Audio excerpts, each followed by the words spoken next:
And the abrupt ending. Hi, everybody. My name is Dean. Nice to see you. To my right, that good-looking gentleman is Ze'ev Shalev from Narrative, ladies and gentlemen, the Substack and the media company Narrative, Narrtiv. And I'm still clapping. How does that sound? Spelled correctly, but it's not bad. You got it like two letters wrong there. It's Narrativ. And I'm not a speller. Yeah, clearly. Well, this is off to a good start. That's okay. When I was on your podcast, the Narrative podcast, you told everybody I was a legendary host from 108 and it was 102.1. That's where I worked. So listen, I'm not here. Yeah, I know. I'm not going to throw barbs. So I'm just saying that sometimes I make more mistakes than the average guy. That's all. You do impeccable research on my show. Always correct. Okay, so Ze'ev, you're in Toronto. You've had me on your show a couple times because you really cater to an American audience with your show. You're kind of pop culture, not really, but you're more news. You follow really what's going on with MAGA, some of the authoritarian stuff. Big on Elon. Watched your show with the gentleman on Opus Dei yesterday. That blew my mind. I retweeted it this afternoon. It's interesting, isn't it? Opus Dei is like, it's a stealth organization, a Catholic stealth organization. You think of Catholics as being nice.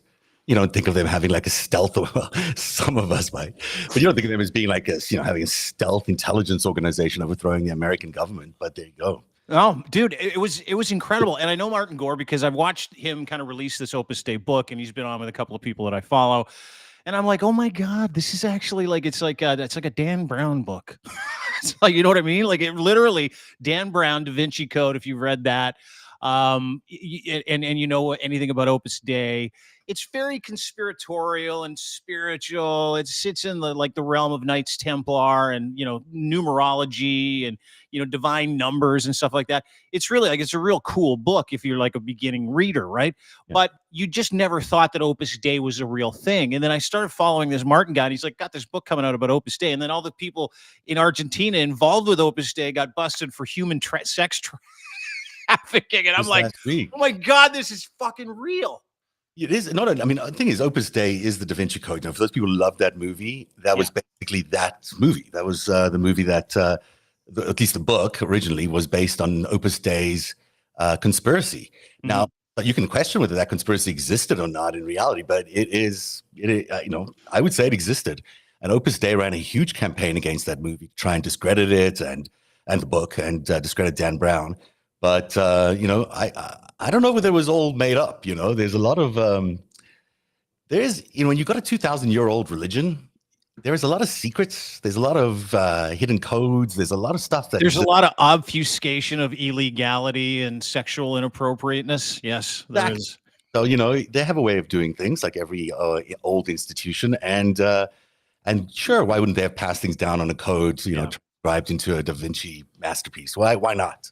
But what I loved about the podcast is it was sort of a departure. I know you don't really veer into conspiracies over at Narrative, and your podcast is awesome. Like, you were the first guy that I read anything or saw anything to do with Elon Musk being involved intrinsically with Russia, right? Again, used to be a conspiracy theory. Now it's a common knowledge. Like, the head of RT came out yesterday and she's like, oh yeah, we're totally doing all that stuff over in North America, right? And so you're like, we live in an age where you keep getting blown away by these things that you thought were these mystical conspiracy theories, which are rooted in truth and happening like right now, which is why I love watching your show and I love the stuff that you cover. Thank you. And it's why I love watching your show. And, I think we cover the same kind of little corner of the world, because there are a lot of conspiracies. I mean, you can call them conspiracy theories and then dismiss them as being lies, but that's not exactly what the term conspiracy theories means. I mean, it's a theory about a conspiracy.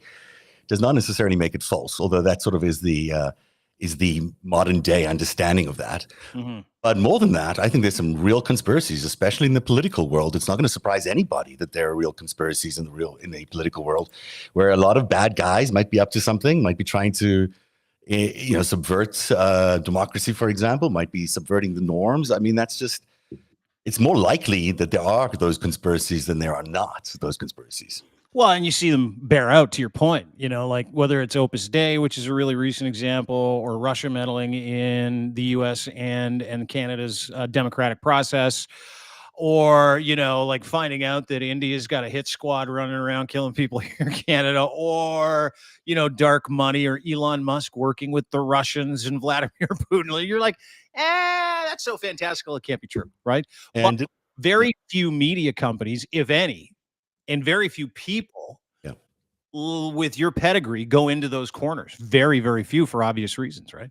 Yeah, it's a dumb thing to do. I mean, really a career limiting kind of move to be, covering this stuff, because, the mainstream media, or call it what you will, is controlled by a lot of the same money and controlled by the same forces that are trying to, subvert politics. And we can see that through the money. I mean, that's not hard to see where the money is going.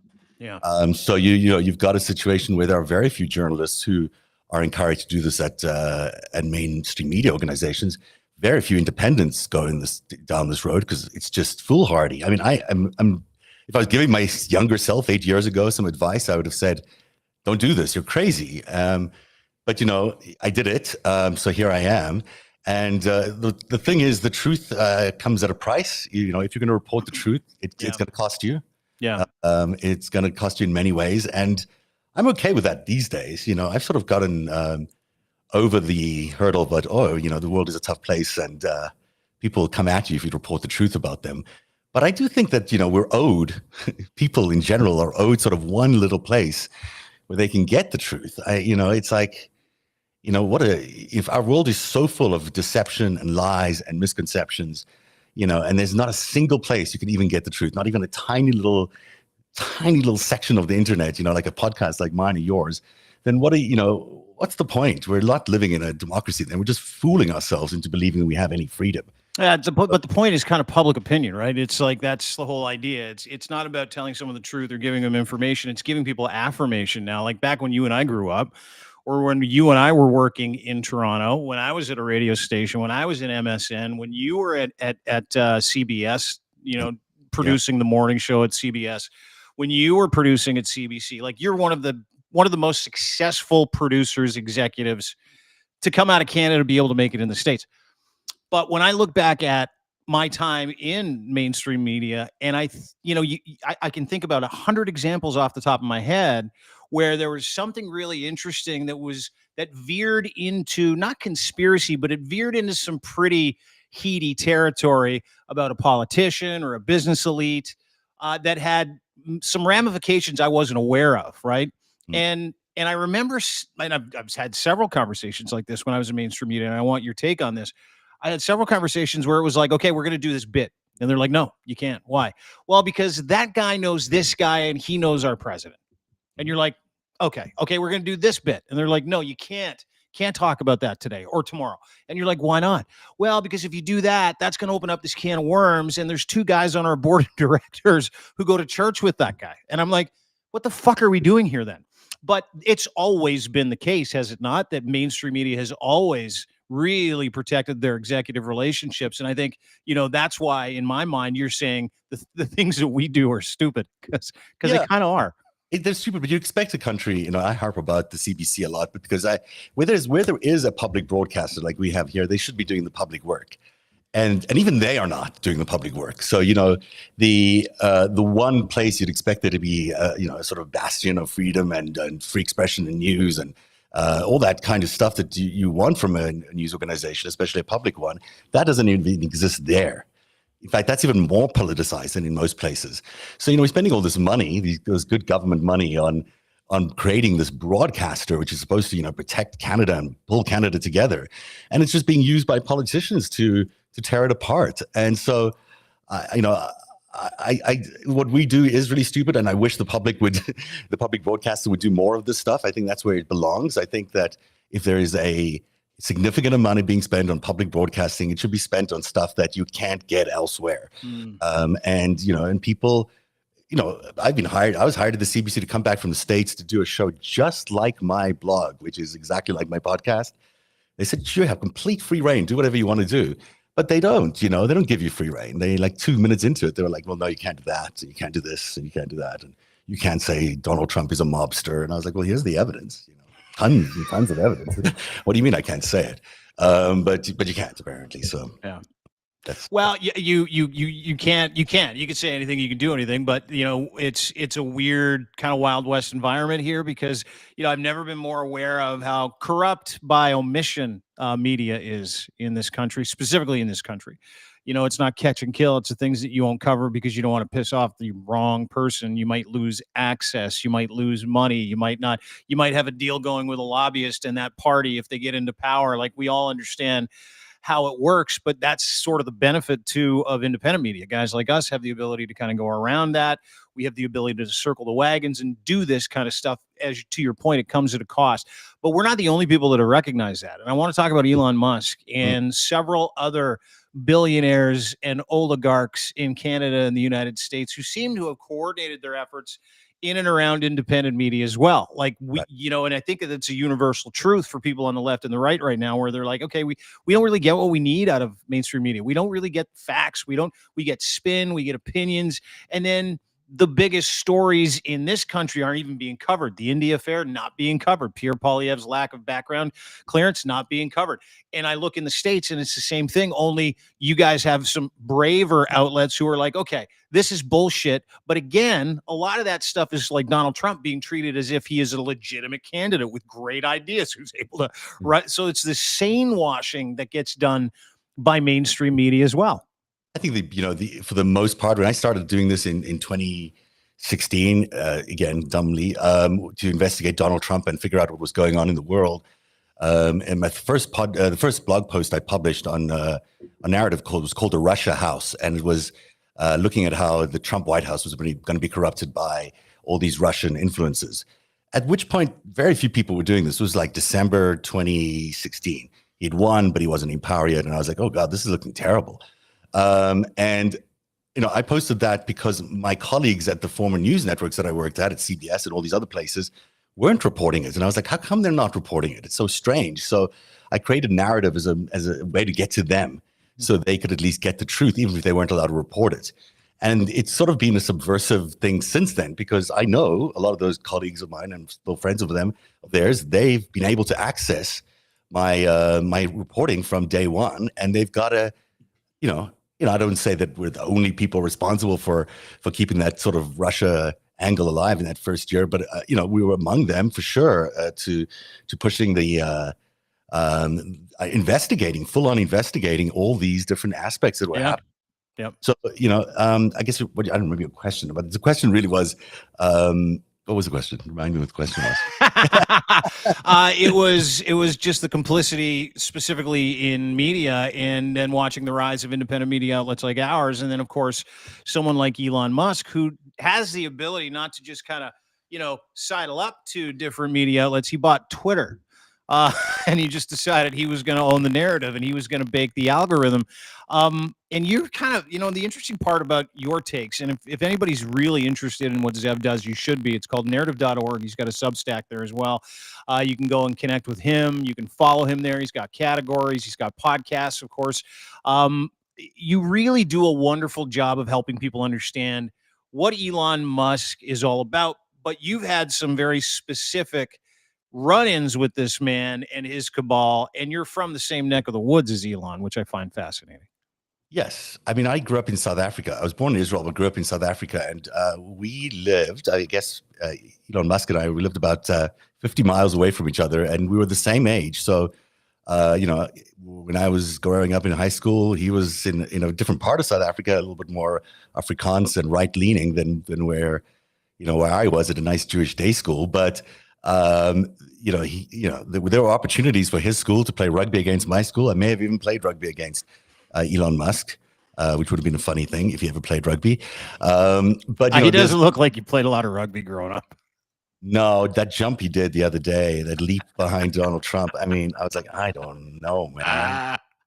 That's ill-advised. He didn't look like an athlete. No. He's never. When he does those crazy jumps and he freaks out. Anyway, sorry, I didn't mean to interrupt you. Go ahead. Oh, I mean, the thing is, Elon Musk is a fraud, and we have to realize that we have been subject to a fraud over the last few years. I know not long ago the guy was on the cover of Time magazine as the person of the year.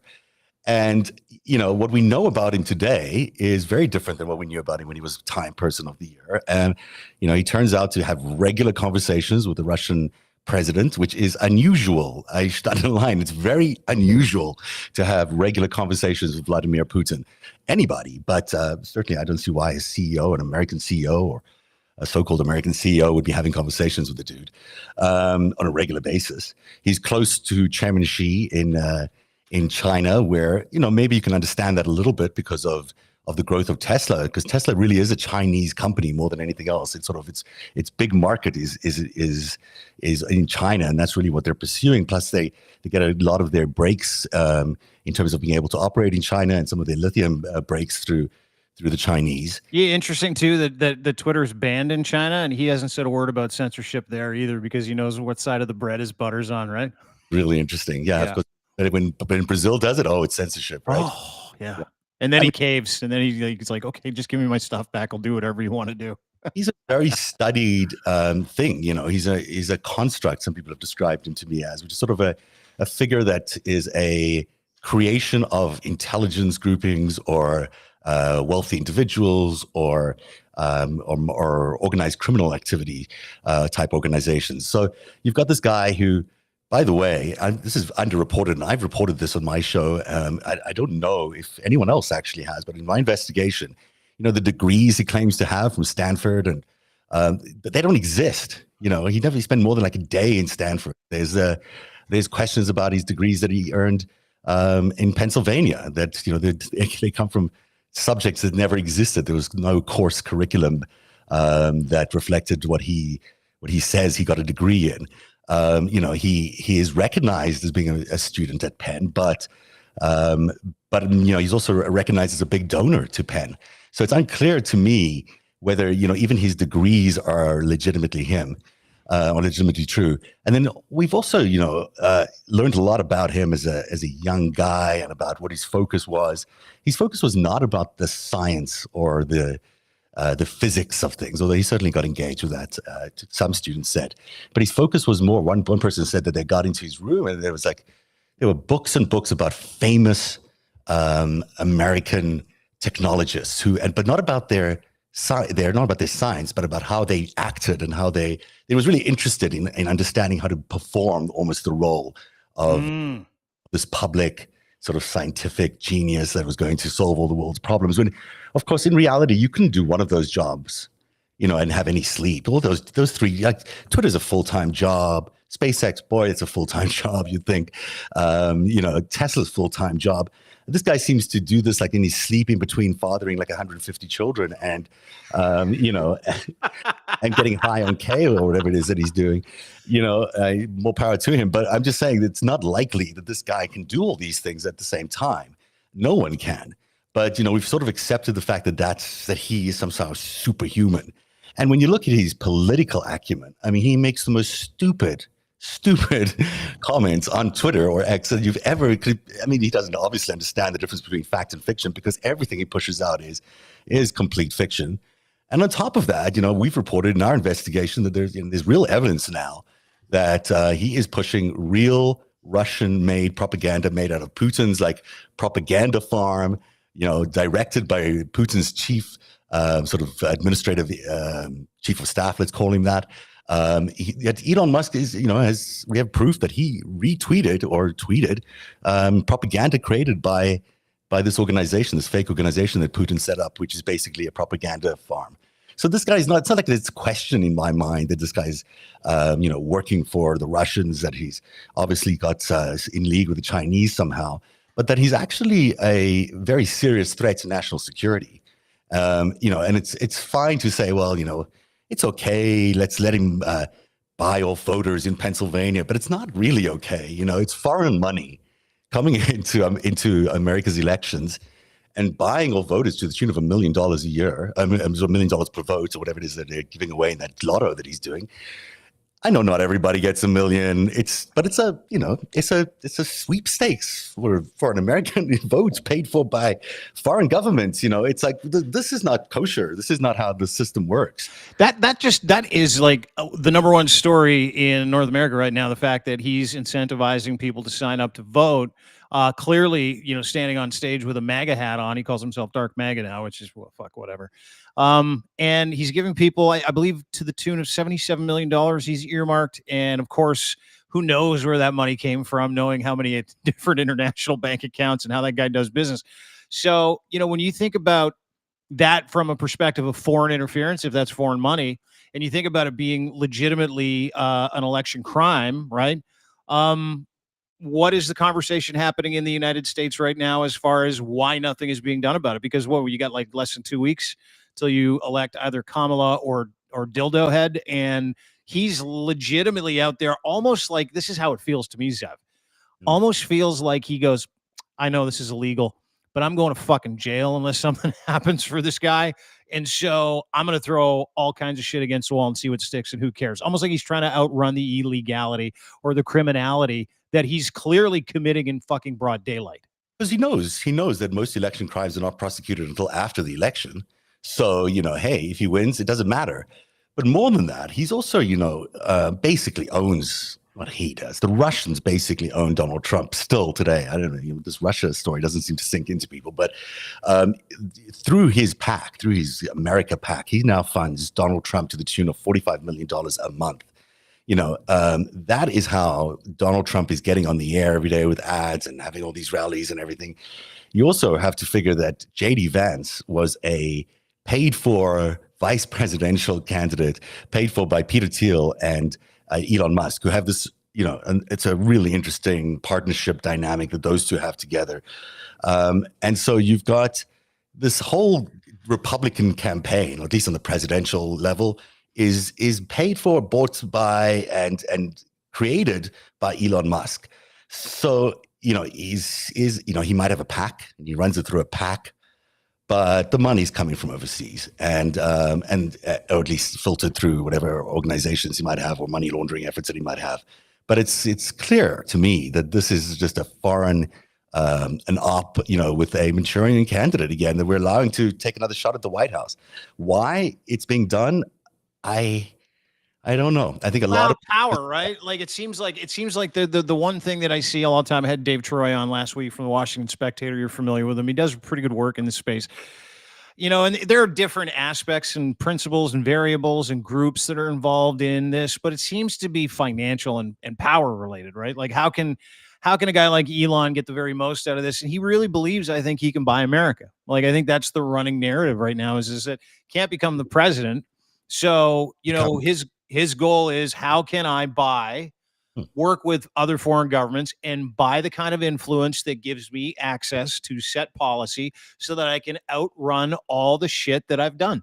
Dean, you are a genius. I think that's 100% correct. I think that's in fact he has paid and bought for this campaign knowing that Donald Trump is going to be a loser president who's not going to give a shit about his job, and he's probably going to last maybe a couple of years before he just walks out, leaving his vice president J.D. Vance as the potential president, which is someone who works for Elon Musk. I mean, he's associated with Elon Musk for many, many years, and through venture capital and a bunch of other things. And if he's in the administration, if Elon Musk is in the administration as the chief, whatever, that's a straight pipe. Yeah, the chief efficiency officer, which is total bullshit. That's a straight pipe for him. That's Peter Thiel, Elon Musk, and those guys being able to dictate what happens in America. And run America like an oligarchy. And the fact that Americans, God bless them, but Americans, and these are hardcore Americans, these are the white Americans, like in the middle of the country, don't realize that they're being conned into a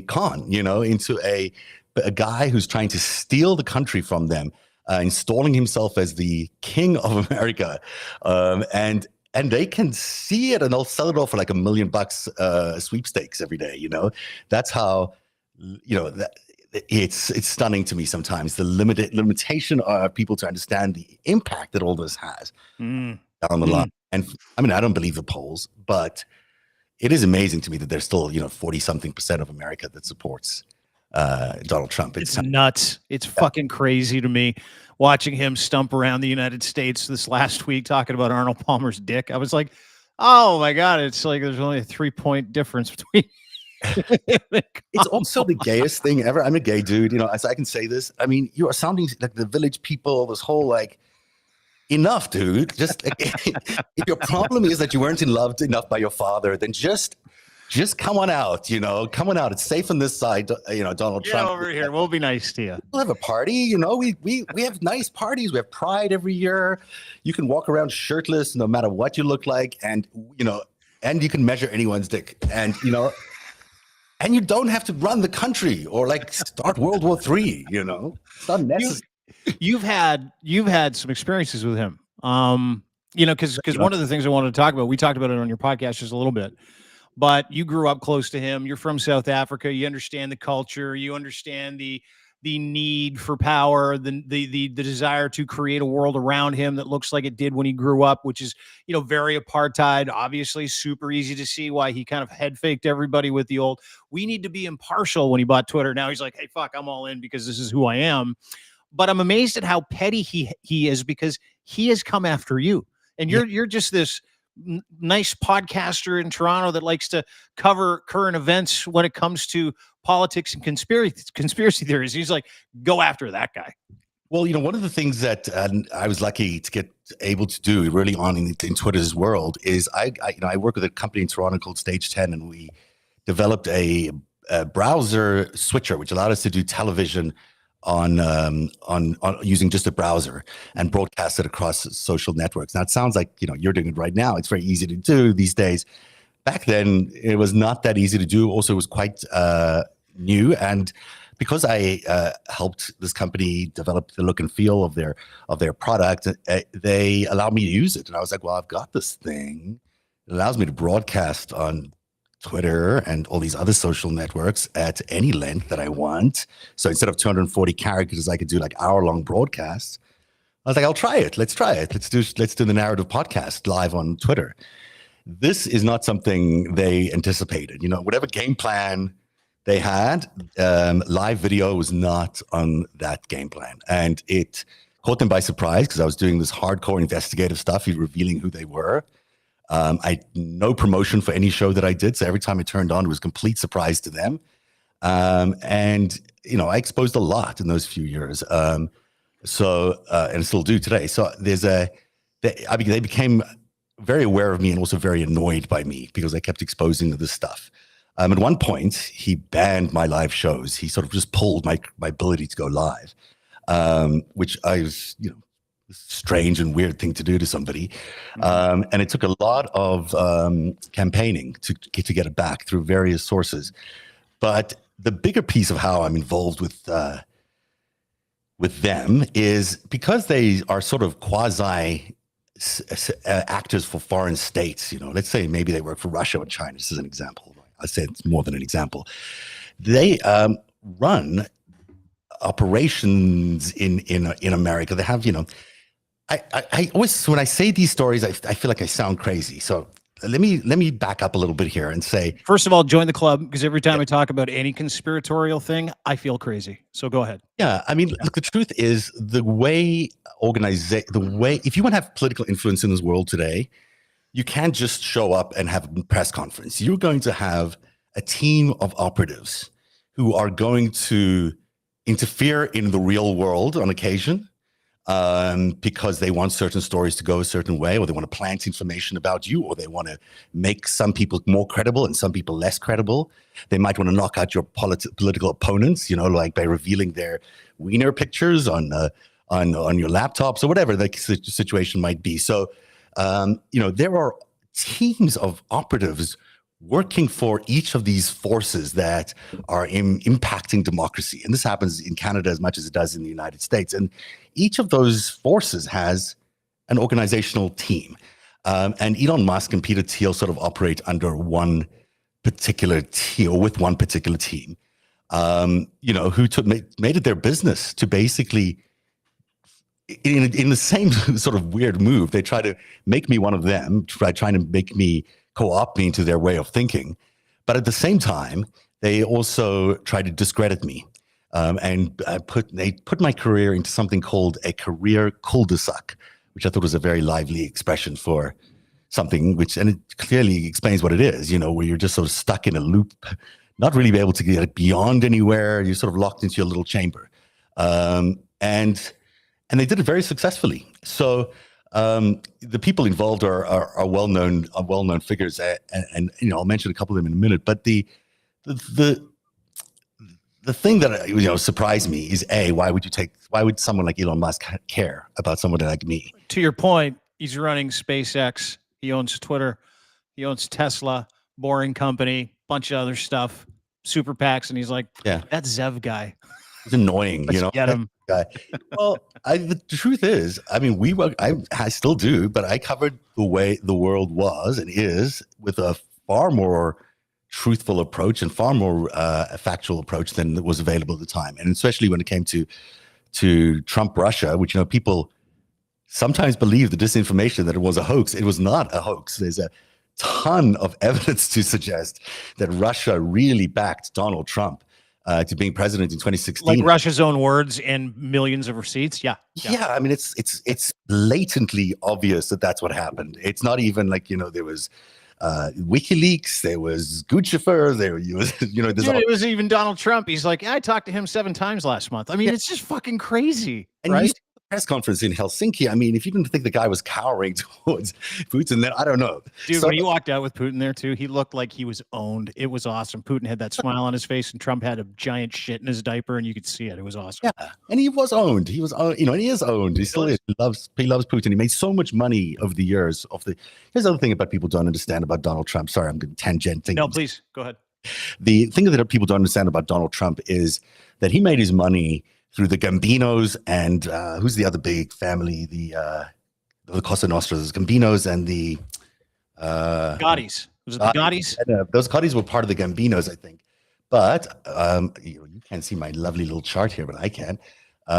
It was the Gambino Mafia and the Medellin Mafia, right? So these guys basically ran heroin and cocaine. This is basically how Donald Trump made his money, by selling condos to drug traffickers around the world who are basically providing, a shitload of heroin and cocaine to America. And this is the potential future president of the United States and former president of the United States, like basically a drug trafficker on the one hand. And on the other hand, he also ran these casinos, which people forget. Those casinos were two things. I mean, there were money laundering, dude. That was all it was. Laundering, and also a huge amount of blackmail, because a lot of really famous people walked through those hotels. The Russians are prone to this. They love a good blackmail operation.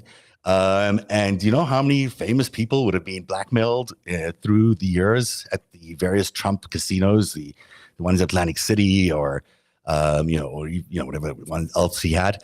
And he actually inherited the Resorts International Casinos, the name of that grouping, which was originally run by Meyer Lansky. Now, if you want to go back and look at Meyer Lansky, do you know who Meyer Lansky is? Oh yeah, he's one of the most famous gangsters of all time. He was an accountant for the mob for years and years and years and years. Retired to Florida.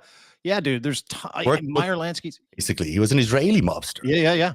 And so, the Resorts International Casino, which was created and started by Meyer Lansky, was given or sold, or however you want to see it, to Donald Trump. And Donald Trump became the holder of the Resorts International Casino with all its gambling assets, but also its blackmail assets. And I'm probably just saying this for the first time out loud. And so what's really interesting to me is that you look at what's going on in the Middle East right now and the impact that that's having on this election in the United States, and this interplay between Trump and Netanyahu about, when is this war going to be over, and are we going to have a ceasefire or not? They've clearly had conversations pushing this back. And then you think that in the middle of all of this is this giant casino group, which, he might not own that now, whatever, but there is a deep, deep connection between the Israeli mob money of Meyer Lansky and Donald Trump today. Not only through the casinos, also through all the condos and these money laundering efforts that you described earlier. But that's the world that Donald Trump lives in. And why on earth would this guy be elected again? I don't know. It gives me it's shocking when you realize that that's his background, that's his history. It's talking about drugs, blackmailing, gambling. This is the guy that people want to lead America. It's like, money laundering, real estate fraud. Yeah, absolutely. Yeah, and you know what? You can clearly see why he and Elon are great friends. You can clearly see. I mean, yeah. this is a goal. This is an opportunity. I mean, that's what X is. That's what Telegram was. Those are like international digital money laundering operations. It's what we know they are, right? Big time. So it makes some sense. I want to know who the guys were involved with Elon that came after you. You said you'd mention their names. I want to know who those people are. I'm going to mention their names. I'm going to think about this for a second, though. Can I come back to that in a minute? I do want to mention their names. I just want to make sure that, I'll tell you this. There was this chat group that was created on Signal, and I was sort of forced into this group. Because you normally have to say, "Hey, I want to be part of this group." Yeah. And these guys were, just somehow, whether they had control of my computer or just whatever, they just made me part of this group or this chat group. And I was interested in being part of this group because I was like, "Who are all these diverse people that I've never heard of?" And then I started recognizing a couple of names, and one of them was was like Jeff Gaiza, who's a friend of Peter Thiel's. And Jeff's a nice enough guy on a one-to-one level, but his history's a little bit dodgy when it comes to setting up MAGA and this whole psychological warfare that we've been involved in. He's certainly a big part of that. And so you've got sort of one of Peter Thiel's right-hand men in that group.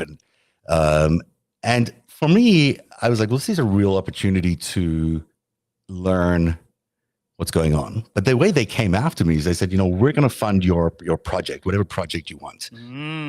Like, fund my project? Awesome.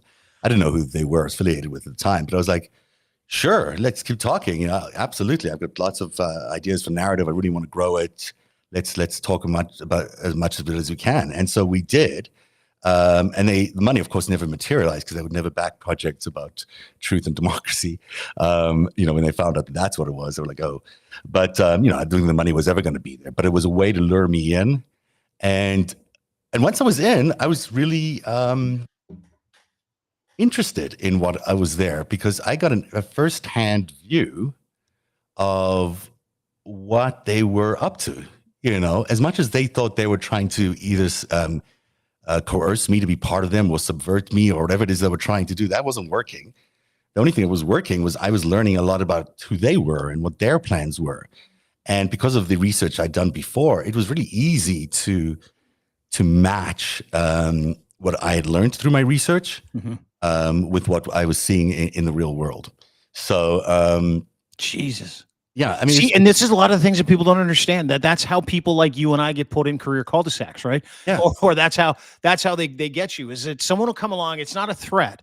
It's usually an offer to come and join a group of guys who are high-level thinkers who've got a bunch of money. And when you're in this space, money's a premium. Not a lot of people get Tim Pool Russia money. Not a lot of people get Dave Rubin Russia money, right? So to your point, then you go all in, and then they're like, okay, go out and buy this equipment, go out and do that, go out and do this, and then we're gonna bring you down here, and you're like, okay, and then you get put into this holding pattern. And there are a lot of people that have been put into that holding pattern or that cul-de-sac who've gotten broke trying to prepare for that partnership to the point where they're like, now I'm paralyzed. I can't do anything. I was just had. Yeah, no, they did that to me. I mean, I lost all my advertisers. I lost a lot of the people who used to come on my show, who were good guys. Some of them were maybe dubious guys, but they were all on my show. These people suddenly were like, "Oh, we can't go on your show because you're associated with this grouping." And it was devastating because that was my lifeline to bigger audiences. It was all my advertisers were there. They really, and they've said, some of these operatives have said so on Twitter. So it's not just me imagining this. That they were just trying to snuff out the business. They were doing whatever they can to ruin my my ability to generate money, which again, you don't sort of expect in this day and age in the world. You expect that not to be possible or legal or anything, but in fact, it's highly capitalistic and highly normal. I think it happens to a lot of people, and that's why we have such a limited independent media in this world. At the end of the day. Yeah, and it's also a good learning experience because I don't know, that's happened to me a couple times without the expressed intent of me actually crossing the finish line with some of these guys because we do pretty good due diligence. But we got hosed once last year, and I was like, I don't trust fucking anybody. It turns you almost into this like insular animal where you're like, yeah, I don't even know if you're going to answer the phone. I don't think that guy's for real. I'm not working with anybody. And then it just kind of circumcises your life if this is the space. And that is the general purpose of that, right? That is the point. The point is to isolate you, to make you fearful, to make you your reach really limited, and it works. And on top of that, they also have their tentacles in all the mainstream media. So don't expect to get booked on on any of the MSNBCs or I work with a lot of these people who work at these big networks. They know me as who I am, a professional. We've worked together side by side, covering some of the biggest stories in the world. They should be booking someone like me on their shows, but they don't. And that's because of intelligence operations that are being run inside those organizations to limit people like me or you or other people from getting exposure, either for our stories or for ourselves.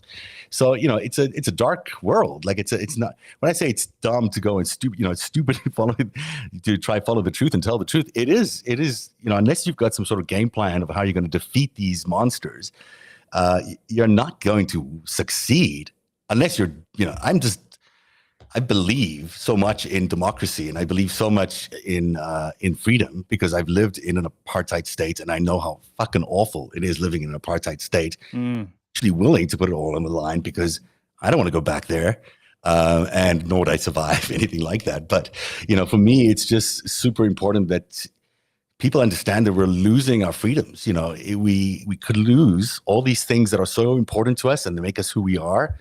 And people don't think that's really real, that we could lose that. But it is actually, I've lived it. I've seen it. It happens in societies. People will take away your rights. People will invade your privacy. They'll invade your private lives. Your neighbors will turn on you. They will spy on you. Everyone will start distrusting themselves. You'll have societies that are ruled by fear and supposed risk or danger that's coming from the outside or inside, depending on what you're talking about. And suddenly well-functioning democracies can be crumbled in a matter of years and turned into fascist states. And this is not hyperbole. This is exactly what they intend to do. And to me, that is such a big deal that I am willing to stake everything for it. And so when these guys took away my ability to earn a living or whatever, I was like, okay, let's just do this really, really leanly. These are going to be these are going to be the quiet years. I guess I'll edit it myself. How do you edit? Well, listen, I want to tell you something before by the way, everybody, this is my friend Ze'ev Shalev. He runs an incredible blog. It's called The Narrative. Go to thenarrative.org or narrative.org, not the NARATIV.org. It'll be in the description of the podcast.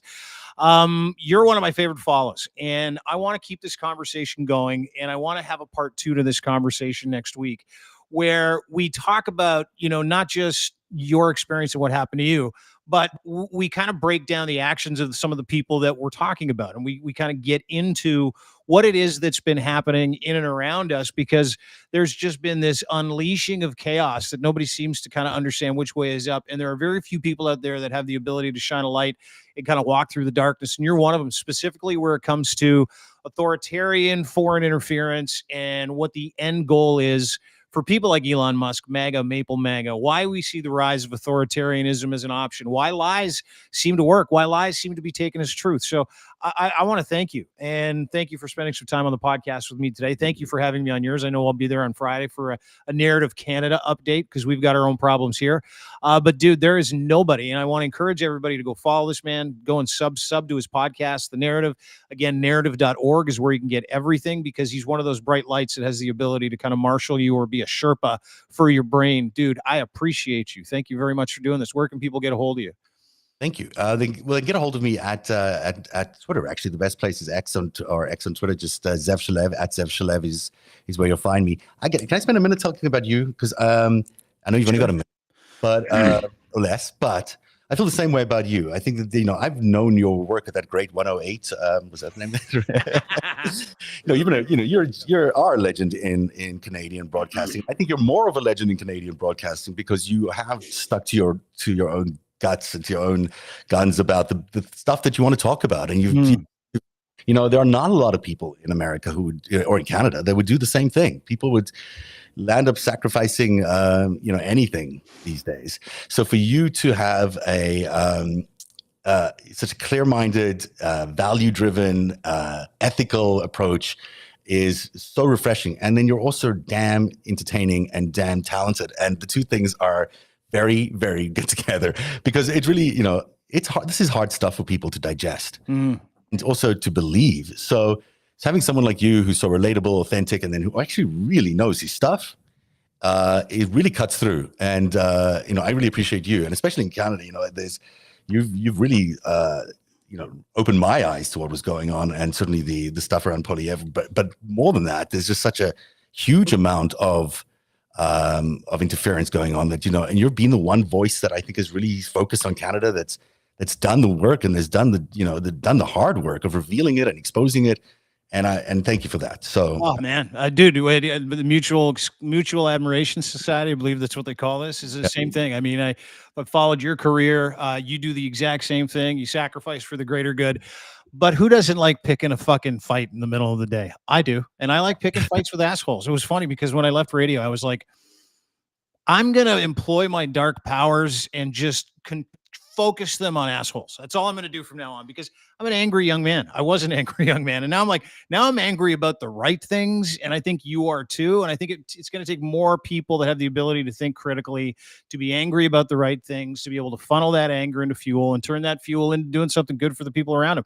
Be of good character, acts for the common good, man. The only fruit in this life, and I know that to be true, and I know you do too. So let's do this again, and let's do this more together, and let's explore what we can do to kind of update people, and not just update people, calm people down, and be entertaining, and also kind of shine a light into some dark corners, not just in the United States, but in Canada.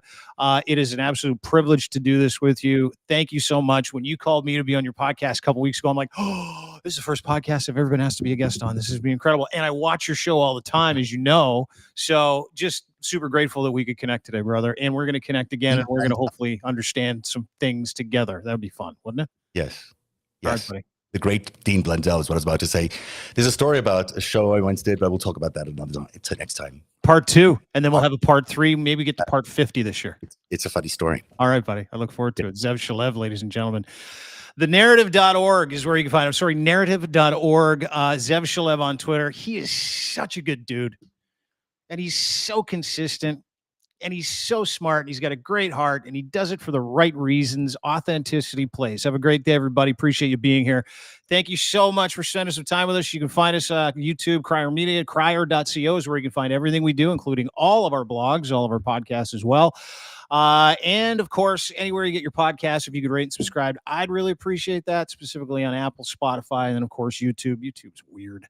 I fucking hate YouTube. Anyway, if you could do that for us, that'd be great.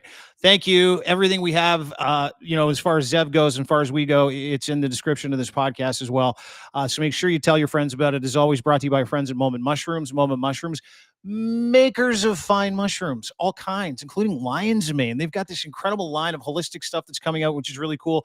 They also educate people when it comes to micro and macro dosing. So go to momentmushrooms.com. Check them out today. Lovely company out of British Columbia, with guys who live in vans and want to make the world a better place. I love these guys. And you can also go and join their community, which is the biggest mushroom community as far as education when it comes to psilocybin research groups, different symptomatic relief impressions that you get from the actual plant itself. And it's a 5-minute read, The Business of Mushrooms, Anecdotal Studies. Go to the dailymushroom.com. Excuse me, dailymushroom.co. It's been a day. Dailymushroom.co. Check it out. Join their community. We'll meet there as well. Have a lovely day, everybody. We will see you soon. Goodbye.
Dude, did someone say party with mining executives? Yeah. I'm just actually changing my flights. Like I'm going to be in Toronto, probably staying at King West 1 again for the first 3 or 4 or 5 days of March. Oh, that's awesome, dude. Hopefully we'll be well on our way to a fruitful. What's that? Yeah, I'd love to. I like the cut of his jib. I like it when he says, "Let's stop fucking around and get going." Let's go. Yeah, thanks for doing this. Sorry, I'm a little late. I just finished a podcast with this guy out of the States named Ze'ev Shalev that went a little long, and I couldn't hang up. So my apologies, guys. Sorry about that. All good, man. I'm just running around getting shit done. Okay, well, good, dude. I won't take up a lot of your time, but you intrigue me, and I know we've had a couple of conversations about what it is that you do. Happy to talk about what it is we're trying to do and kind of some things that piqued my interest. But I'd love to learn more about the ChatGPT program that you wrote that you aggregate your geo stuff with. Yeah, right. So, I harvest a few news feeds that aggregate all of the news releases in a specific sector every morning. So, every morning I wake up and there's 20 to 50 news releases from publicly traded companies that come out about their results, their financing, their leadership changes. Mm-hmm. And I scrape the entirety of each of those news releases and save it. And then I get GPT to analyze it and rewrite it and summarize it and then interpret it from the standpoint of a professional geologist and geophysicist and mining engineer. And then I take those summaries and I have them written by comedians so that I actually enjoy this insanely mundane information. And so then I also have it ask questions to the CEOs of those companies about the news. And then I use that question as my hook in my sales funnel that I approach all of the CEOs of all these companies every day to get them into Zoom meetings where I pitch them on my products and services. And wow, that's one of the pathways that I'm using it for. So you use it for lead gen, and you use it to just to aggregate, and then you take that aggregation, and then you'll turn that around, and that's how you go and open doors. Yeah, and so my first intention was to create social channels for my hilarious recreations, and then use digital avatars or potentially based on me or somebody on my team or to create 15 to 30 second recreations that are funny in each of these news releases and then post them into LinkedIn and Instagram and all that. And start building a following based on that. And honestly, in the technologies that I've been working with, I just haven't gotten it to a level I'm happy with yet. Mm-hmm. I keep pivoting Tim to work on other things, but it's my intention to start building that out here in the near future and see if I can get a following there.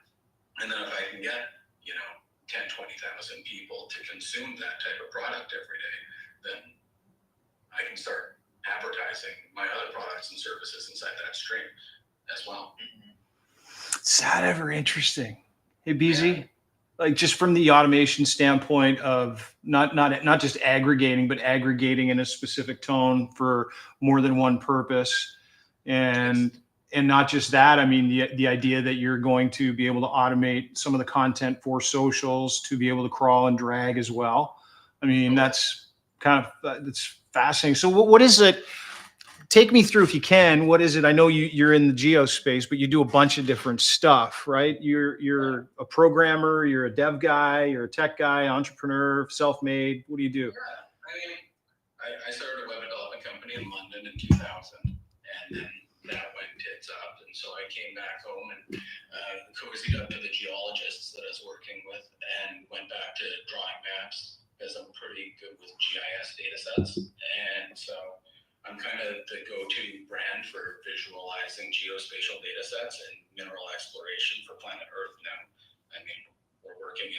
much every country, and I have cross sections and plan maps and stuff like that, visualizing drilling results and geophysics and all that kind of stuff in the news every day. And so I've kind of built out that little niche for myself.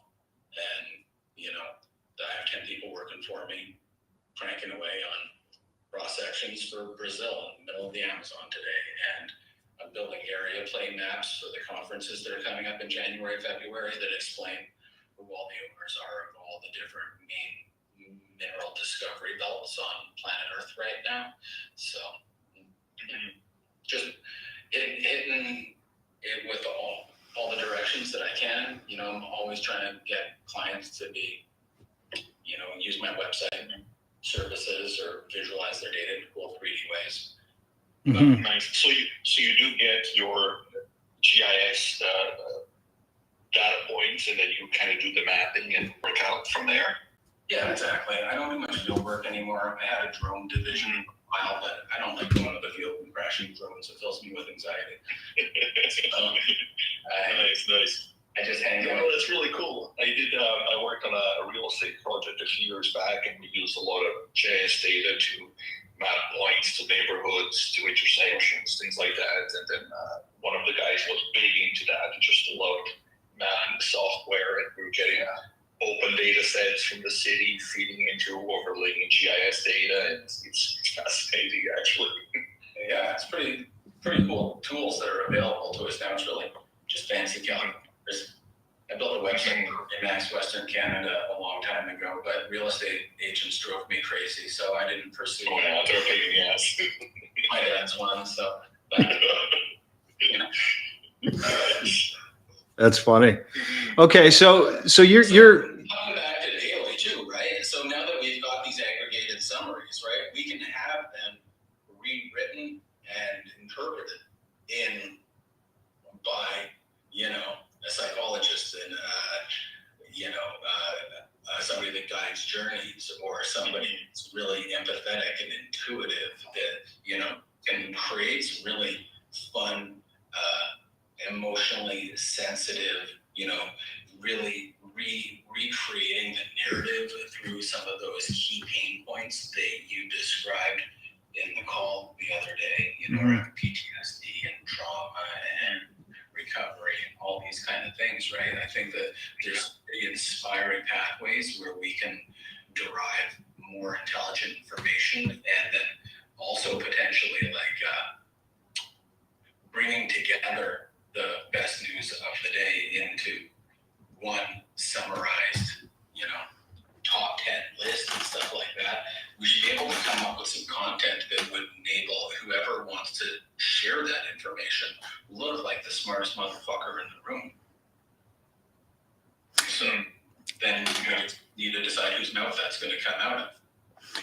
You can teach those programs to write in certain forms, obviously, right? In certain tones. Yeah. So, and that's sort of, I think maybe a really good sort of jumping off point. So, you know, if I'm going to kind of visualize this, you know, that kind of functionality to be able to drive some of the symptomatic messaging that's really going to touch people's lives. You know, if you can get that specific with it, that's incredible, right? It's sort of the holy grail, specifically in publishing and influencing. And there's a real sort of push in the publishing space, obviously, to automate, to cut down program costs. And that's not necessarily what I'm interested in, but obviously I'm interested in that too. Everybody is, right? If you can find a way to kind of, you know, take a productivity app or a language model, large language model, and figure out a way to create a program around it that's going to crawl the internet for specific areas and geolocate the biggest stories that you can make sure get put into your feed and get shared in those areas. That's what I'm interested in. I'm interested in the specifics and the minutia of not just automating content that has a certain tone, that sounds like a certain writer, that's entertaining, that has opinion on the back of facts, that's accountable, that's self-aware. I'm interested in how do you set that entire thing up from go, so that from the second that thing gets pushed and published, it gets spread across the network of socials, because we've got a massive social network, right? We've got a really big, robust group of rabid people. We do 40, 50 million impressions just on Twitter a month, and that's all handmade. How do we partner? How do we find people? And we're moving away from working with our web solution partner right now, because this isn't top of mind for him. But how do we make AI work for us and our partners at Crier? What is it that, and that's why your program really intrigued me, because I thought, man, if we can kind of beta, not just the mushroom stuff, some of the narrative stuff. Can you tell me more about the scope of Crier and what are your big wins and your big partnerships that have really kicked ass? I've just looked at the homepage a couple times and it seems very political. Yeah, it is. It is. And we've actually just gotten rid of a whole bunch of people. And it's not because of cost savings or cost cutting. It's because the environment that we live in is very difficult. And so everybody gets pissed off when you write shit, right? It's just one of those things. And so we've got, which is, if you can take that kind of human perspective out of it, where you're taking that emotional bias out, but still being able to educate and entertain people with accountable information, that's one thing. So that's what Crier Media really wants to be. We've been in a bit of a holding pattern for a while. Crier Media is a repository of a whole bunch of old partner content, right? And that repository of partner content, we've sort of looked at it and said, okay, we're a media company, but we're a media company for hire for other industries, other businesses, partnership deals, and affiliates. So Bet99 is one of our clients. We do a ton of affiliate work for Bet99. That's through a couple of different people that we work with. But those guys have to do the content, record the content, do their podcasts, and then manage the actual relationship. So if we can take the publishing aspect out, and we can work with those partners, it makes things a whole lot easier for us. But from a perspective of automating the content itself, man, oh man, to be able to put out 10, 15 stories a day that hit those key demographics that we know are algorithmically great. AI has made sure that all of the hashtags, everything in there is perfect. It's